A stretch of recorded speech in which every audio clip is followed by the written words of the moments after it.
الصلاة والسلام عليك يا سيدي يا رسول الله وعلى آلك وأصحابك يا سيدي يا حبيب الله نحمده ونصلي ونسلم على رسوله الكريم أما بعد فأعوذ بالله من الشيطان الرجيم بسم الله الرحمن الرحيم قل يا عبادي الذين أسرفوا على أنفسهم لا تقنطوا من رحمة الله إن الله يغفر الذنوب جميعا إنه هو الغفور الرحيم صدق الله مولانا العظيم وصدق رسوله النبي الأمين الكريم الصلاة والسلام عليك يا سيدي يا رسول الله وعلى آلك وأصحابك يا سيدي يا حبيب الله. السلام علیکم سامعین و ناظرین.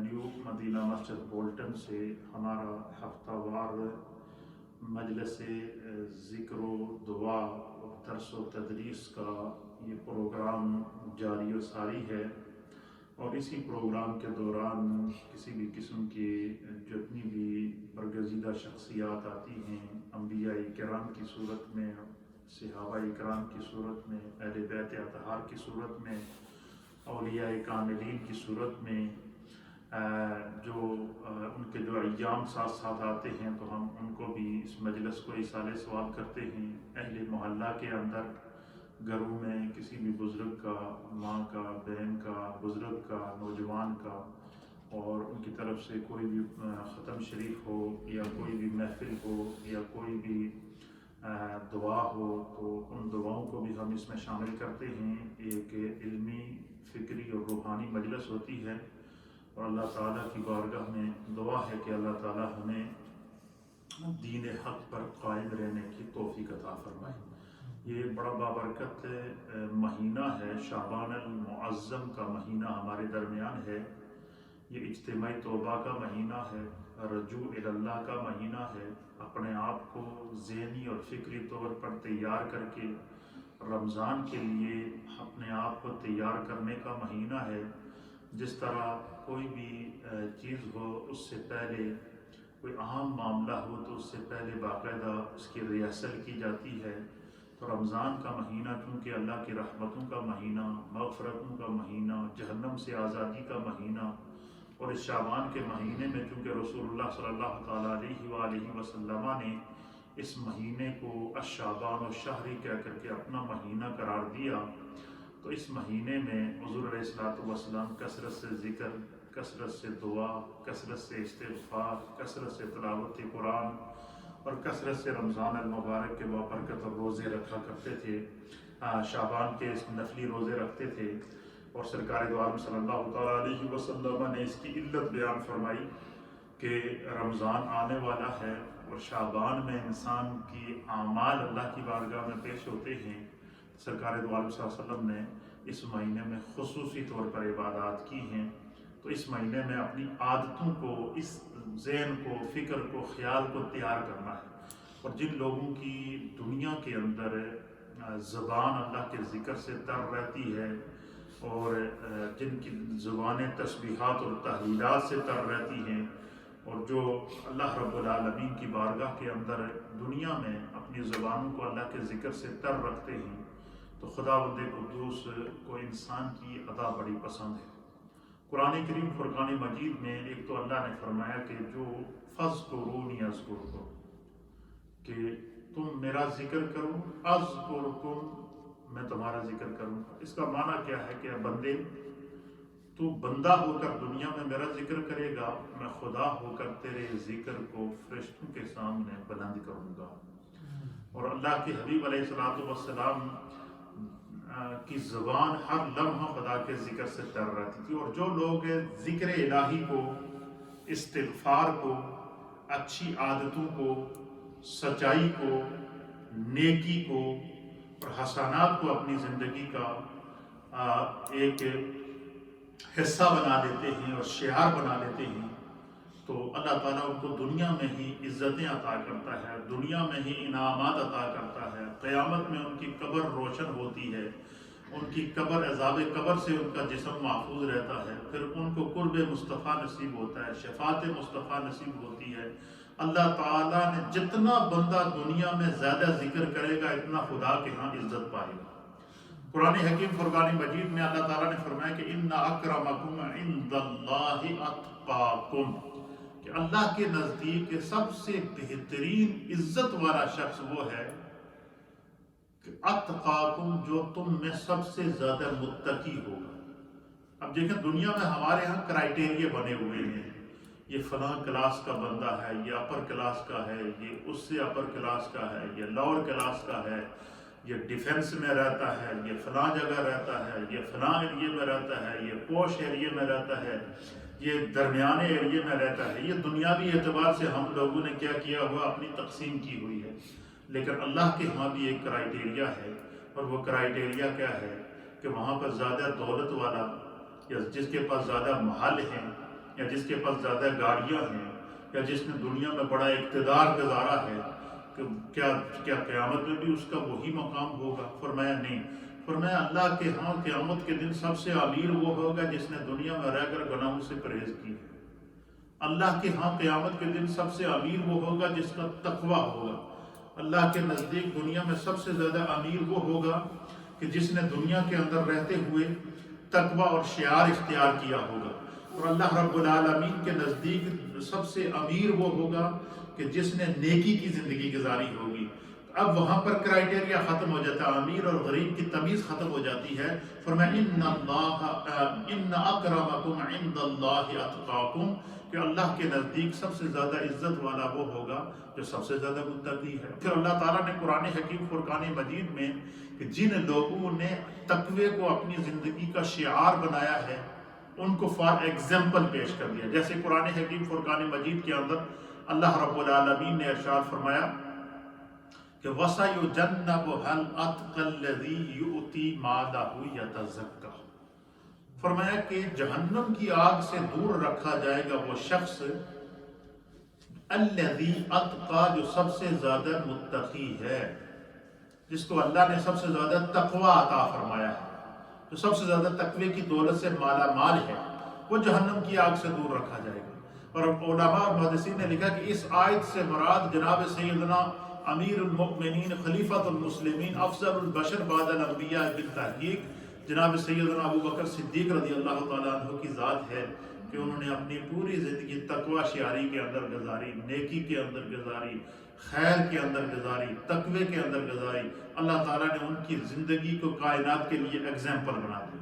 پھر اسی طریقے سے جو لوگ دنیا میں رہ کر نیک کام کرتے ہیں، پچھلے درس میں میں نے آپ کی خدمت میں پیش کیا تھا کہ جن لوگوں نے دنیا میں معصیت کی زندگی گزاری، گناہ کی زندگی گزاری، اور ان کے اندر خوف خدا پیدا نہ ہوا، ان کے اندر خشیت الہی پیدا نہ ہوئی، تو فرمایا کہ وہ کیا ہوگا۔ اللہ رب العالمین کے محبوب علیہ السلام نے اس طرح اشارہ دیا ہے کہ معراج کی شب اللہ تعالیٰ نے مجھے دکھایا ہے، ان لوگوں کا اللہ تعالیٰ نے مجھے معراج کی شب کیا دکھایا ہے کہ وہ لوگ جو ہے جو شب معراج کو جو گناہوں کی زندگی گزارتے تھے، اللہ نے ان کو عذاب ہوتے ہوئے دکھایا ہے۔ اور پھر حضور فرماتے ہیں کہ اللہ تعالیٰ نے ایسے لوگوں کو بھی مجھے دکھایا ہے کہ جو نیکی کی زندگی گزارتے تھے۔ اس کی ایک مثال سرکار دو عالم صلی اللہ علیہ وسلم نے پیش کی، میں اس کو حدیث کی صورت میں آپ کے سامنے پیش کرتا ہوں۔ ابن ابی دنیا نے اس حدیث کو روایت کیا ہے، امام بہقی نے بھی اس کو روایت کیا ہے، اور دیگر محدثین نے نقل کیا ہے۔ اب حدیث پاک سماعت فرمائیں کہ جو بندہ دنیا میں رہ کر اپنی زبان کو اللہ کے ذکر سے تر رکھتا ہے، دنیا میں رہ کر نیک کام کرتا ہے، دنیا میں رہ کر اچھی عادتیں اختیار کرتا ہے، دنیا میں رہ کر جو ہے وہ اس کے سامنے خوف خدا اور خشیت الہی کی دولت موجود ہوتی ہے، تو پھر کیا ہوتا ہے؟ اللہ کے حبیب علیہ السلام فرماتے ہیں کہ وَعَنْ أَبِي الْمُحَارِقِ رضی اللہ تعالیٰ عنہ، حضرت سیدنا ابی محارق رضی اللہ تعالیٰ عنہ سے حدیث کے راوی ہیں، آپ فرماتے ہیں کہ قال النبی صلی اللہ تعالیٰ علیہ وآلہ وسلم، کہ رسول کریم جناب سید العالمین محمد الرسول اللہ صلی اللہ تعالیٰ علیہ وآلہ وسلم کی مجلس لگی تھی، تو حضور علیہ السلام نے صحابہ اکرام کے سامنے معراج کی شب اللہ تعالیٰ نے جو مناظر دکھائے ہیں ان میں سے ایک منظر بیان کیا۔ کیا منظر بیان کیا؟ سرکار دو عالم صلی اللہ علیہ وسلم فرماتے ہیں کہ مررت لیلۃ اسری بی برجل مغیب فی نور العرش قلت من ھذا۔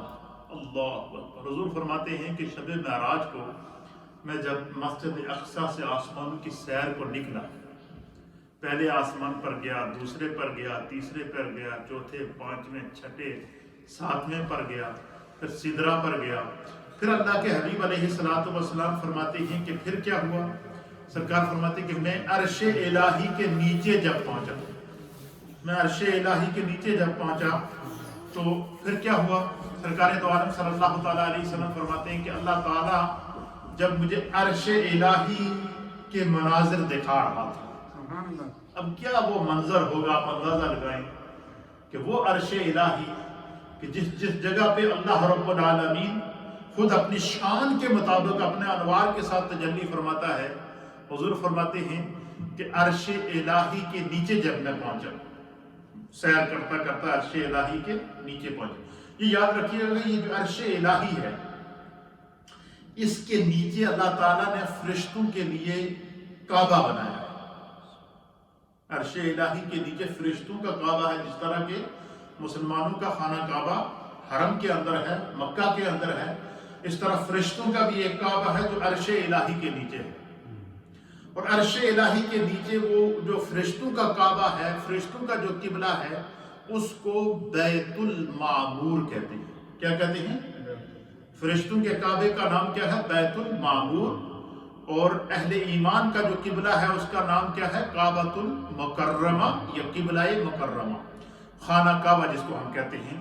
تو ہمارے لیے جو کعبہ شریف ہے اس کو خانہ کعبہ کہتے ہیں۔ اچھا، اسی کعبے کے بالکل اوپر، کعبے کے اوپر پہلے آسمان پر، دوسرے آسمان پر، تیسرے آسمان پر، چوتھے آسمان پر، پانچویں آسمان پر، چھٹے آسمان پر، ساتویں پر، سدرہ تک کے جتنی بھی خدا کی مخلوق ہے، چاہے وہ آسمانی مخلوق فرشتوں کی صورت میں ہو یا حور و غلمان کی صورت میں ہو، اسی کعبے کے اوپر ہر ایک کا مخلوق کا قبلہ ہے۔ یہ خانہ کعبہ ہر ایک مخلوق کے لیے قبلہ ہے۔ اس خانہ کعبہ کی جو زمین کے اوپر جو قبلہ ہے، اس کی جہت زمین سے لے کر اسی طریقے سے ساتوں زمینیں نیچے، خانہ کعبہ جہاں پر ہے اس کی ساتوں زمینیں نیچے، جتنی 7 زمینیں ہیں، یہ ایک زمین ہے، اتنی ہی اس کے نیچے دوسری زمین ہے، اتنی ہی اس کے نیچے تیسری زمین ہے، اتنی ہی اس کے نیچے چوتھی زمین ہے، اتنی ہی اس کے نیچے 5ویں زمین ہے، اتنی ہی 6 اور 7ویں زمین ہے۔ جہاں پر خانہ کعبہ موجود ہے زمین کے اوپر، اسی طرح اسی خانہ کعبہ کی دیوار کے نیچے، اسی کے وسط میں، اسی کے برابر 7 زمینیں نیچے، ہر زمین والوں کے لیے قبلہ بھی یہی کعبہ ہے، ان کے لیے بھی یہی کعبہ ہے۔ یعنی اس کعبے کی گہرائی 7 زمینیں نیچے ہے، اور اس کعبے کی بلندی بظاہر تو ہمیں یہ ایک عمارت نظر آ رہی ہے، لیکن خدا نے جو اس کعبے کو مقام عطا فرمایا ہے وہ 7 آسمانوں سے اوپر عرش الہی تک ہے۔ عرش الہی کے اوپر، عین اسی کعبے کے اوپر اللہ تعالیٰ نے ایک اور بیت المعمور، ایک اور قبلہ بنایا ہے جو جس کا فرشتے طواف کرتے ہیں۔ یعنی جس طرح زمین پر اہل ایمان خانہ کعبہ کا طواف کرتے ہیں، اسی طرح پہلے آسمان کے فرشتے اس کعبے کا طواف کرتے ہیں، دوسرے آسمان کے فرشتے اسی جہت قبلہ پر طواف کرتے ہیں، تیسرے آسمان کے فرشتے اسی جہت قبلہ پر طواف کرتے ہیں، چوتھے آسمان کے فرشتے اسی جہت قبلہ پر طواف کرتے ہیں، 5ویں آسمان کے فرشتے اسی جہت قبلہ پر، اسی طرح 6 پر، 7ویں پر سدرہ، اور پھر عرش الہی تک طواف ہوتا ہو رہا ہے۔ یہ طواف ہو رہا ہے۔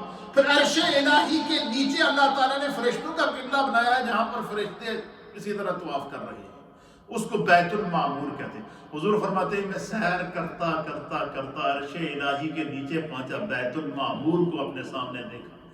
ایک روایت کے مطابق سرکار نے فرشتوں کے ساتھ بیت المعمور کا بھی طواف کیا۔ یہ میرے مصطفیٰ کا مقام ہے کہ آپ نے اپنی حیات ظاہری کے اندر زمین پر موجود قبلے کا بھی طواف کیا ہے اور بیت المعمور کا بھی طواف کیا۔ حضور فرماتے ہیں کہ جب میں اللہ تعالیٰ کے عرش کے نیچے پہنچا تو جبریل مجھے عرش الہی کے اوپر جو خدا نے اپنی رحمت کے، کرم کے، انعام کے خزانے پیدا کیے ہیں، جو نعمتیں پیدا کی ہیں اپنی شان کے مطابق، آپ مجھے بتائیں کہ جنت کا تو یہ مقام ہے، لیکن اس عرش کا کیا مقام ہوگا جس کے اوپر خود خدا جلوہ گر ہے، اپنی قدرت کے مطابق اپنی جو ہے وہ جس طرح وہ چاہتا ہے اپنے جلال کے مطابق وہ وہاں پر جلوہ افروز ہے۔ حضور فرماتے ہیں کہ مررت لیلۃ اسری بی برجل مغیب فی نور العرش۔ حضور فرماتے ہیں کہ عرش الہی کا مجھے سیر کرائی جا رہی تھی، عرش الہی کا مجھے تعارف کرایا جا رہا تھا۔ سرکار فرماتے ہیں کہ عرش الہی میں ایک جگہ مجھے دکھائی گئی، تو میں نے وہاں دیکھا کہ ایک انتہائی نورانی شخص، انتہائی نورانی شخص، اور اس کی کیفیت کیا تھی؟ برجل مغیب فی نور العرش، وہ شخص اللہ تعالیٰ کے عرش کے نور میں ڈوبا ہوا تھا۔ مغیبین کا معنی غیب سے، کہتے نا فلانا بندہ گم ہو گیا ہے۔ گم ہونے کا مطلب کہ اللہ کے نور نے، اللہ کے عرش کے نور نے اس شخص کو گھیرا ہوا تھا، وہ شخص اللہ کے عرش کے نور کے اندر ڈوبا ہوا تھا۔ حضور فرماتے ہیں کہ میں نے جب دیکھا تو وہ نہ تو فرشتہ نہیں تھا، وہ ایک عام شخص تھا، جس طرح عام انسان ہوتے ہیں، وہ کوئی میرا امتی تھا یا کوئی عام شخص تھا۔ سرکار فرماتے ہیں کہ میں دیکھ کے حضور فرماتے ہیں کہ مجھے اس پر رشک آیا، اینی بھی کسی دی قسمت ہے جڑا اللہ دے عرش دے نیچے جس میں جگہ ملی ہے۔ ذرا تصور میں جائے نا، سوچے تو صحیح، اینی بھی کسی دی قسمت ہے کہ خدا نے اس کو اپنے عرش کے نیچے جگہ دی ہے، اور ایسی جگہ دی ہے کہ اللہ کے نور میں ڈوبا ہوا ہے۔ کیا فرمایا؟ برجل مغیب فی نور العرش، اللہ کے عرش کے نور میں ڈوبا ہوا شخص مجھے دکھایا گیا۔ سرکار فرماتے جیسی میرے اس پر نظر پڑی، قل تو میں نے جبریل سے کہا من ھذا، یہ کون ہے؟ پھر حضور کہتے ہیں کہ فوراً میں نے سوالیہ انداز میں جبریل سے دوسرا سوال بھی کر دیا تھا۔ پہلا سوال کیا کیا کہ من ھذا، یہ کون ہے اتنا قسمت والا شخص جو اللہ کے عرش کے نور کے اندر ڈوبا ہوا ہے؟ پھر حضور فرماتے ہیں کہ پھر میں نے پوچھا جبریل سے اھذا ملک، یہ کوئی اللہ کا فرشتہ ہے؟ کیا یہ کوئی خدا کا فرشتہ ہے جو اللہ کے عرش کے نور میں ڈوبا ہوا ہے، یا کون ہے؟ تو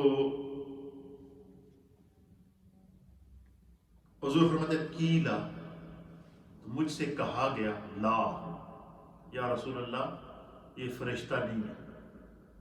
کیا ہے؟ یہ فرشتہ نہیں ہے۔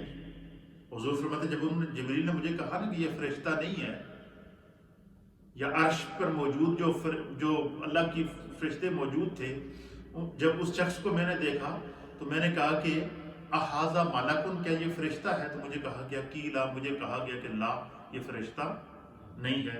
حضور فرماتے ہیں قل، تو پھر میں نے کہا اھذا نبی، پھر یہ کوئی ضرور اللہ کا نبی ہوگا۔ کیا فرمایا؟ یہ کوئی ضرور اللہ کا نبی ہوگا۔ تو سرکار فرماتے ہیں کیلا، پھر مجھ سے کہا گیا لا، یا رسول اللہ یہ نبی بھی نہیں ہے، فرشتہ بھی نہیں ہے تو نبی بھی نہیں ہے۔ تو حضور فرماتے ہیں کہ پھر میں نے عرض کیا کہ من ہوا، پھر یہ خوش قسمت شخص کون ہے جس کو اللہ نے اتنی عزت دی ہے کہ اللہ نے اس کو اپنے عرش کے نیچے جگہ دی ہے، خدا کے عرش کے نور کے اندر ڈوبا ہوا ہے، ہر لمحہ اس پر اللہ کے انوار کی بارش ہو رہی ہے۔ یہ کون شخص ہے؟ نہ یہ فرشتہ ہے نہ یہ نبی ہے۔ من ہوا، پھر یہ کون ہے؟ قال، حضور فرماتے ہیں کہ مجھے بتایا گیا کہ یا رسول اللہ یہ آپ کی امت کا وہ شخص ہے، یہ آپ کی امت کا وہ ایک عام امتی ہے جس کی دنیا کے اندر 3 عادتیں تھیں، جس نے اپنی زندگی 3 عادتوں میں گزاری ہے، اور خدا کو اس دیا عادتیں چنگیاں لگی، اللہ کو اس کی عادتیں پسند آ گئی، خدا کو اس کی عادتیں بڑی محبوب ہیں، اور اللہ تعالیٰ نے اس کو یہ انعام عطا کیا اور وہ 3 آیتیں کیا تھیں؟ وہ 3 عادتیں کیا تھیں؟ فرمایا کہ مجھے بتایا گیا کہ اس کی پہلی عادت یہ تھی کہ کان فی الدنیا لسانہ رطب من ذکر اللہ، کہ یا رسول اللہ دنیا میں جس کی ایک عادت سی، چلتے پھرتے اٹھتے بیٹھتے سوتے جاگتے ہر لمحہ اس کی زبان اور اس کا دل اللہ کے ذکر سے تر رہتا تھا، چلتے پھرتے خدا کا ذکر کیا کرتا تھا۔ پتہ چلا کہ جو دنیا میں ذکر الہی کی عادت بنا لیتا ہے، دنیا میں تسبیحات اور تحلیلات کو اپنی زندگی کا شعار بنا لیتا ہے، جو اپنے سانسوں کے ساتھ بھی اپنے رب کا ذکر کرتا ہے، تو اللہ اس کو قیامت کے اندر اور دنیا کی قیامت آنے سے پہلے ہی اللہ تعالیٰ اس کو کتنا بڑا مقام عطا فرماتا ہے، اور اس شخص کے اس مقام کو کوئی عام آدمی بیان نہیں کر رہا، میرے مصطفیٰ بیان کر رہے ہیں۔ اور خداوند قدوس نے اس شخص کی عظمت کو نبی پاک صلی اللہ تعالیٰ علیہ وآلہ وسلم کو شب معراج کو دکھائی ہے، اور فرماتے ہیں کہ یا رسول اللہ اس کی پہلی عادت کیا تھی کہ کان فی الدنیا لسانہ، کہ دنیا میں اس کی زبان رطب من ذکر اللہ، اللہ کے ذکر سے تر رہتی تھی، کبھی اس نے ذکر سے جو ہے وہ پہلو تہی نہیں کی، عادت بن گئی تھی اس کی ذکر، چلتے پھرتے سبحان اللہ و بحمدہ سبحان اللہ العظیم، سبحان اللہ سبحان اللہ سبحان اللہ، اللہ صمد اللہ صمد اللہ صمد، اللہ اللہ اللہ اللہ اللہ اللہ اللہ اللہ اللہ، ذکر سے اس کی زبان تر رہتی تھی۔ خدا کو اس کی یہ ادا پسند آئی، اللہ نے اس کو اپنے عرش کے نیچے مقام عطا فرمایا، جگہ، یہ اس کی پہلی عادت تھی۔ اور دوسری عادت اس کی یہ تھی جو اللہ کو بڑی پسند تھی، اس لیے اللہ نے اس کو یہ مقام عطا کیا۔ وہ عادت کیا تھی؟ حضور نے فرمایا کہ وَقَلْبُهُ مُعَلَّقٌ بِالْمَسَاجِدِ، اس نو اپنے گھر دل نہ سی لگتا، مسجد بھی دل لگتا سی۔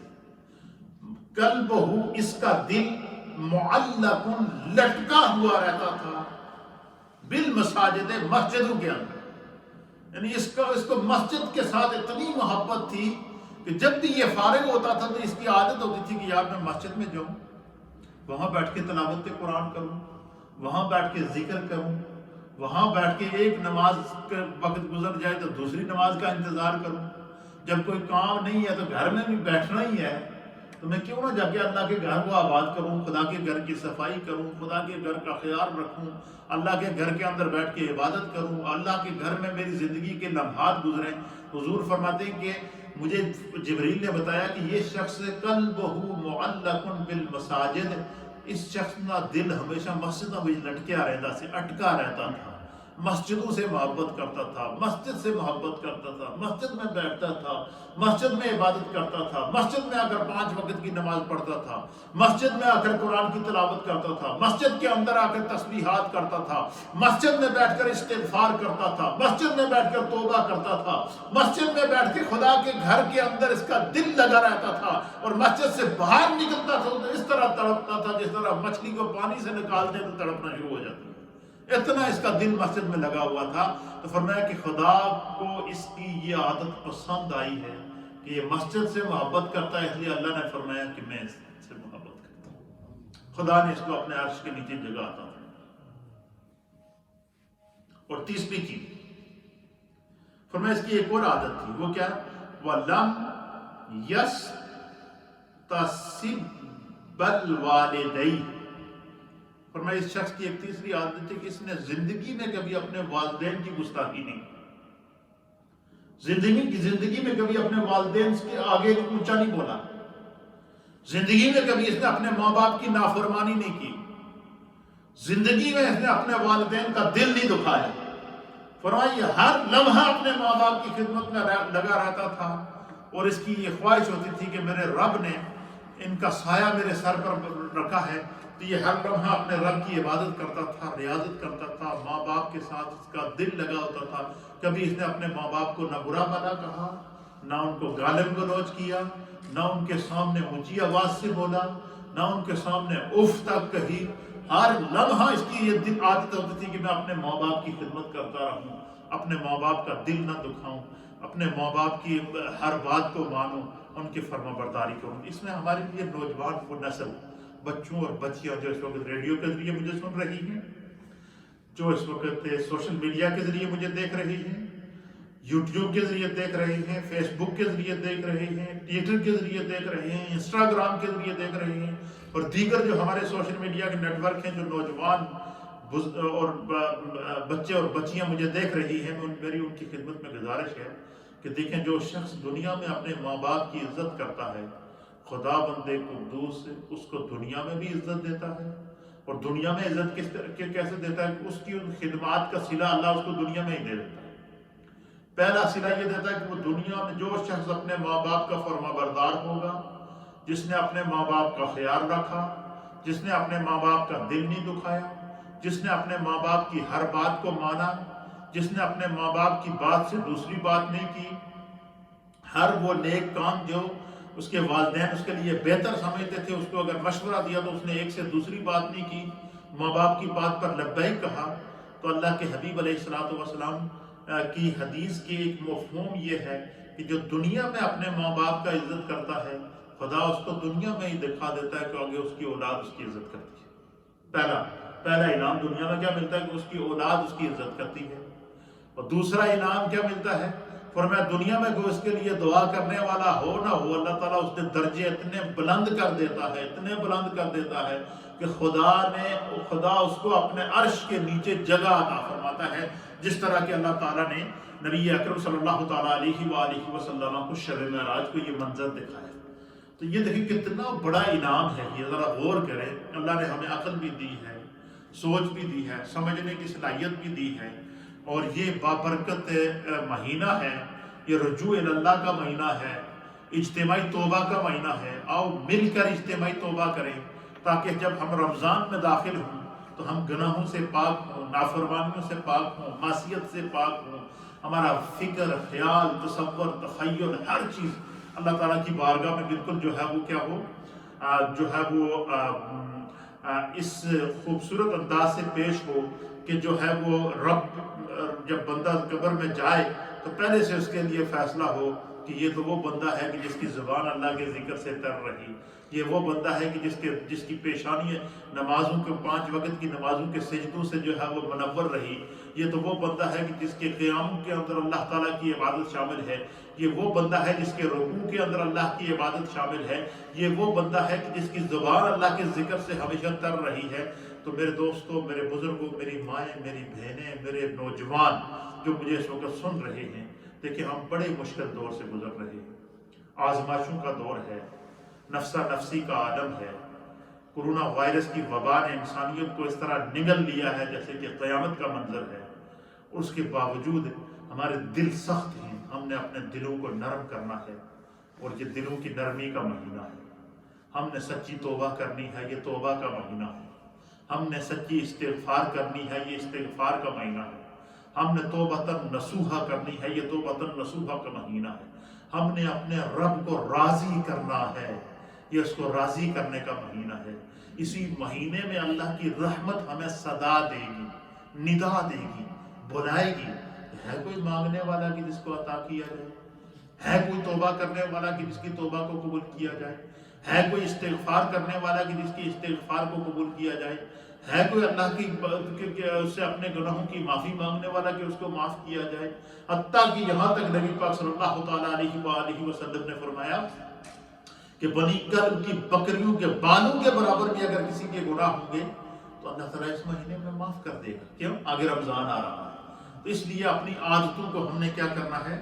اللہ کے انعام کے لیے اس کی بارگاہ میں توبہ اور استغفار کر کے تیار کرنا ہے، تاکہ جب ہمیں رمضان المبارک کا بابرکت مہینہ ملے تو اس بابرکت مہینے کے اندر ہم جب داخل ہوں تو ہم فکری طور پر پاک ہوں، روحانی طور پر پاک ہوں۔ اور یہی وجہ ہے کہ اللہ تعالیٰ نے قرآن حکیم فرقان مجید میں فرمایا کہ قل، اے میرے محبوب آپ ان سے فرما دیجئے، کیا فرمائیے کہ یا عبادی الذین اسرفوا علی انفسہم، کہ اے بندو، اے اللہ کے بندو کیا کرو؟ اے اللہ فرماتا ہے کہ یا عبادی، اے میرے بندو، یعنی یہاں اس خطاب میں اللہ اپنی طرف مخاطب کر رہا ہے کہ یا عبادی، اے میرے بندو الذین اسرفوا علی انفسہم، جنہوں نے اپنی جانوں کے اوپر ظلم کیا ہے، لا تقنطوا من رحمت اللہ، خدا دی رحمت دروازے کھلے ہیں، اگر تسی خود دے اندر نہ داخل ہو تو تہاڈی مستی ہے،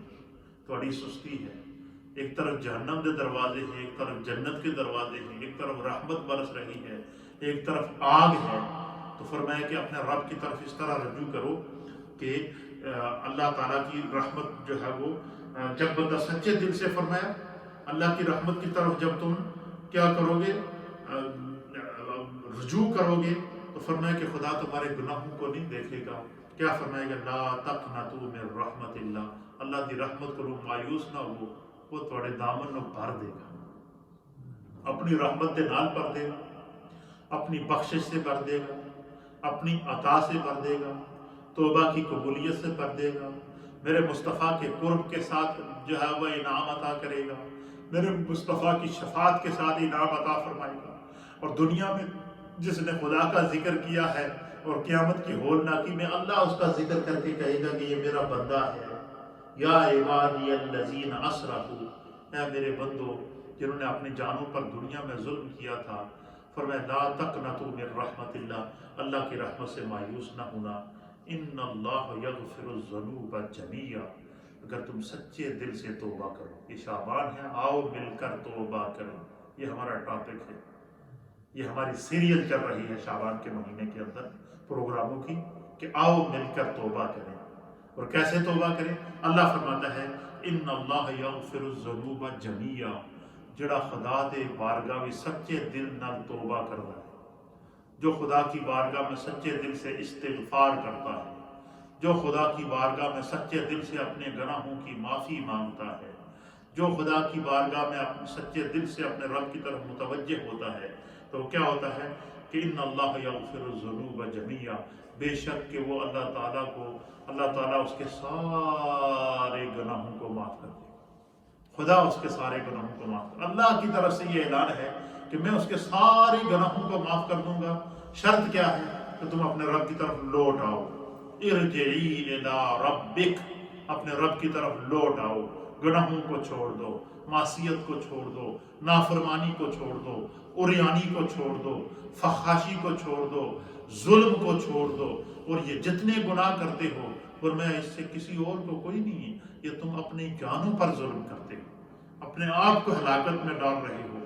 فرمایا اپنے رب کی طرف جب تم لوٹو گے، سچی توبہ کرو گے، استغفار کرو گے، اور دانستہ گناہوں کی معافی مانگو گے، نادانستہ گناہوں کی معافی مانگو گے، عمدن اور خطاً گناہوں کی معافی مانگو گے، تو پھر کیا؟ ان اللہ یغفر الذنوب جمیعا، وہ رب اتنا رحمان ہے، اتنا رحیم ہے کہ تمہارے سارے گناہوں کو معاف کر دے گا۔ انہ هو الغفور الرحیم، وہ غفور بھی ہے اور رحیم بھی ہے۔ پھر اسی طریقے سے حدیث پاک کے اندر آتا ہے، اللہ کے حبیب علیہ الصلوۃ والسلام کی بارگاہ میں جو لوگ سچی توبہ کرتے تھیں، ام المؤمنین سیدہ عائشہ صدیقہ رضی اللہ تعالیٰ عنہا بیان کرتی ہیں، بڑی ایمان افروز حدیث ہے، آپ سماعت فرمائیں۔ آپ بیان کرتی ہیں کہ رسول اللہ صلی اللہ تعالیٰ علیہ وآلہ وسلم نے فرمایا کہ بے شک جب بندہ گناہ کا اعتراف کر لیتا ہے، گناہ کا اعتراف کا معنی یہ ہے کہ اللہ کی بارگاہ میں وہ سلنڈر کر دیتا ہے کہ یا اللہ میرے کو جان بوجھ کے بھی گناہ آیا، میں اس کا اقرار کرتا ہوں، میں نے چھپ کر گناہ کیا ہے، میں اس کا اقرار کرتا ہوں، میں نے لوگوں کے سامنے گناہ کیا ہے، میں اس کا بھی اقرار کرتا ہوں، میں نے تنہائی میں گناہ کیا ہے، میں اس کا اقرار کرتا ہوں، میں نے ہر اعتبار سے جو گناہ کیا ہے اللہ میں اس کا اقرار کرتا ہوں۔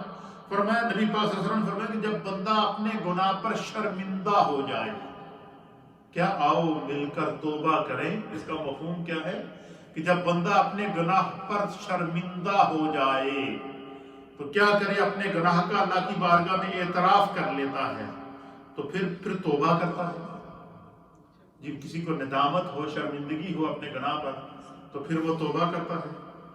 تو فرمایا کہ پھر دوبارہ وہ گناہ نہ کرنے کا ارادہ کرتا ہے، تو نبی پاک صلی اللہ علیہ وسلم نے فرمایا کہ اللہ سبحانہ و تعالی اتنا رحمان ہے، اتنا رحیم ہے، اتنا کریم ہے کہ اللہ اس کی توبہ کو قبول فرما لیتا ہے، خدا اس کی نافرمانی کی طرف نہیں دیکھتا۔ اللہ اس کے پہاڑوں سے بڑے گناہوں کی طرف نہیں دیکھتا. اللہ یہ دیکھتا ہے کہ میرے بندے کا دل نرم ہو گیا, اس نے میری طرف رجوع کر لیا ہے. اس لیے ہم زندگی کے نازک دور سے, نازک موڑ پر موجود ہیں. ہمیں خدا کی طرف رجوع کرنا ہوگا, سچے دل سے توبہ کرنی ہوگی, استغفار کرنی ہوگی, اللہ کی بارگاہ میں رجوع کرنا یہ ہم سب کے لیے انتہائی ضروری اور لازمی ہے.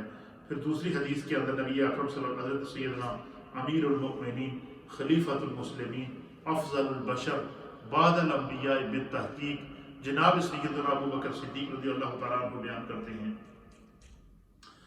کہ رسول اللہ صلی اللہ تعالیٰ علیہ وسلم نے فرمایا کہ جس شخص نے گناہ سے توبہ کر لی اور اس نے گناہ پر اصرار نہیں کیا, تو اگر اس سے ایک دن میں کئی مرتبہ گناہ ہو جائے اور وہ بار بار اللہ سے توبہ کرے گا, تو فرمایا خدا رحمان ہے, اس کو معاف کر دے.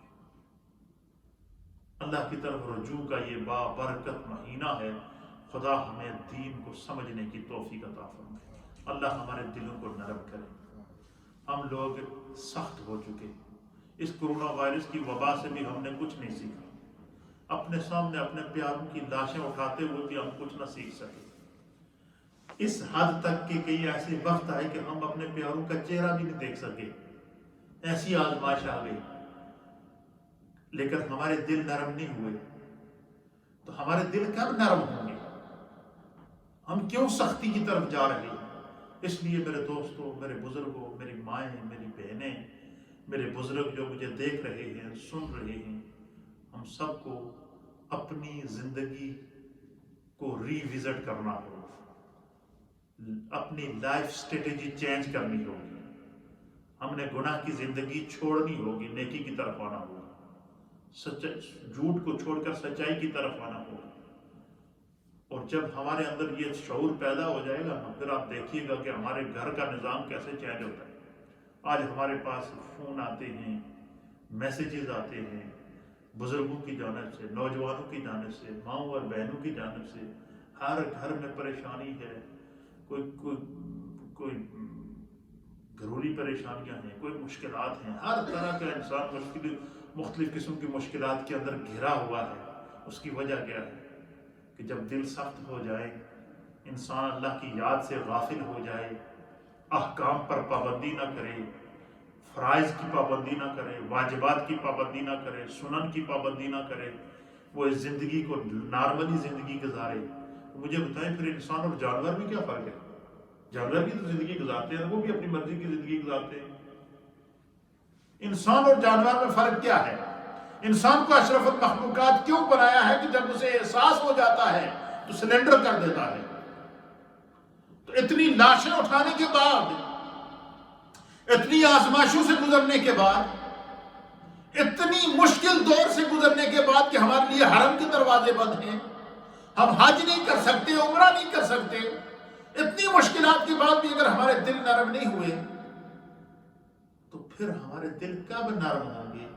اس لیے یہ احساس پیدا کرنا ہم میں سے ہر ایک کے لیے ضروری ہے.